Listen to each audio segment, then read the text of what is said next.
வேற யாரும் இல்லை, நீங்க தான்.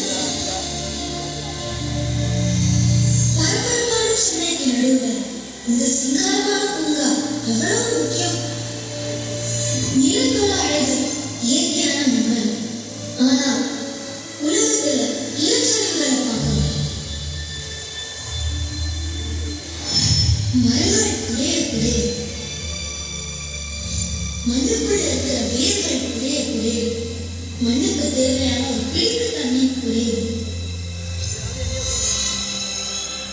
அதனால நீர்க்கடியில் இருக்கிற நீர் இன்னும் ஆழத்துக்கு போகுது. நீரோட அழகு மழை. ஆனா நாம வெள்ளம் கொடுக்கிற பாதிப்பையும் சுத்தமான நீர் மாசுபாடுகளையும் பார்க்கணும். பெரிய வெள்ளமே வந்தாலும் உங்களுக்கு சுத்தமான நீர் இல்லாத நிலைமையும் வரலாம். நெருப்போட அழக நம்ம சமையல் அறைகள்லயே பார்க்கலாம். ஆனா அப்பப்போ காட்டு தீ எரியறதை கேள்விப்படுறோம். காற்றோட அழக நம்ம சுவாசிக்கிற மூச்சுல உணரலாம். ஆனா அதுல நச்சு புகைகள் கலந்து மாசுபாடு இருக்கு. மரங்களோட பசுமையை குறைஞ்சா காற்றை சுத்தம் செய்கிற இயற்கையான சூழல் பெரியது. ஆகாயம் வானங்கள் எங்கேயோ வெளியே இருக்கிறது நினைக்கிறது. பூமிக்கு வெளியே இருந்து பார்த்தாதான் மற்ற கிரகங்கள் விண்மீன்கள் மாதிரி பூமியும் ஆகாயத்தில் தான் இருக்குது. இது ஒவ்வொரு பொருளுக்கும் நடுவில் இருக்கிற இந்த இடைவெளி ஆகாயத்தோட பரிமாணம் தான். இதுல ஒரு தேவையில்லாத நெரிசலை பார்க்கணும். இது நமக்கு எவ்வளவு முக்கியம்னு நமக்கு இந்த அழகான பூங்கால இருக்கும்போது புரியுது. இயற்கையை பாதிக்கிற விதத்துல இருக்கிற செயற்கையான பல இன்னல்களை போக்குற வெள்ளம் நமக்கே இருக்கு.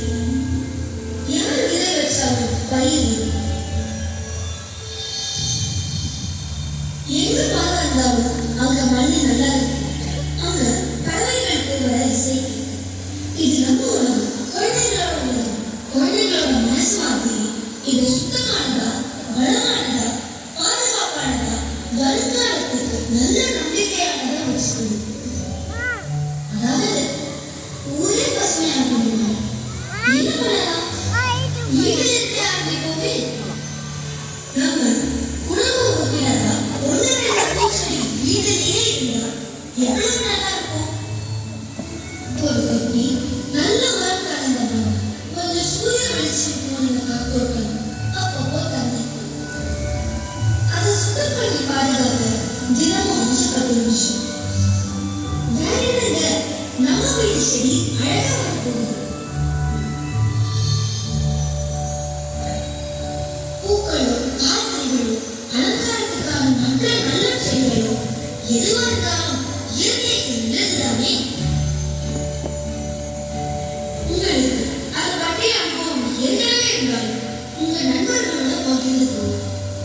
மரம் வளர்க்க இடம் ஒதுக்க முடிஞ்சா இன்னுமே நல்லதுங்க.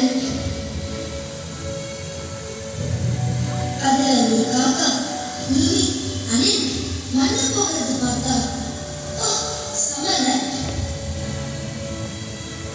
பக்கத்திலேயே ஒரே ஒரு மரம் இருந்தா காலையில போற சத்தம், மதியத்துல நிழல் கொடுக்கிற ஆறுதல், மாலையில வெயில் இறங்கும் போது பெரிய அழகான காட்சிகள். அந்த மரத்துல ஒரு மூச்சை கட்டி ஆடினா அந்த இலைகள்ல மழை நீர் பட்டு தெரிக்கிறது பார்த்தா அந்த வாசம், வாழ்க்கை எவ்வளோ ரசிக்கும் மழை ஆகுதுல்ல. வேற பொழுதே போக்க வேண்டாம்னு தோணும். நம்ம கிட்ட இருந்து எதையும் எதிர்பார்க்காத இயற்கை நமக்கு எவ்வளவு நன்மை கொடுக்குதுல்ல. அவ்வளவு ஏன் நாமே இயற்கை தானே. அப்போ நாமும் இந்த இயற்கைக்கு எவ்வளவு நன்மை திருப்பி கொடுக்கணும். நம்மளால கண்டிப்பா முடியும். இன்னைக்கே அதை தொடங்க முடியும். இன்னைக்கு தொடங்கணும். இன்னும் 10 ஆண்டுகள் கோடிக்கணக்கான மரங்கள், பூச்செடிகள் தமிழ்நாடு முழுவதும், தமிழ்நாடே உலகத்தில்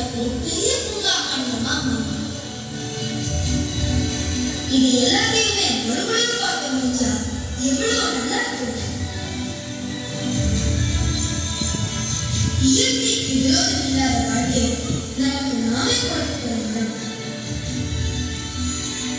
செயற்கை அழிவுகளை தடுத்து இயற்கையை காப்பாற்றணும்.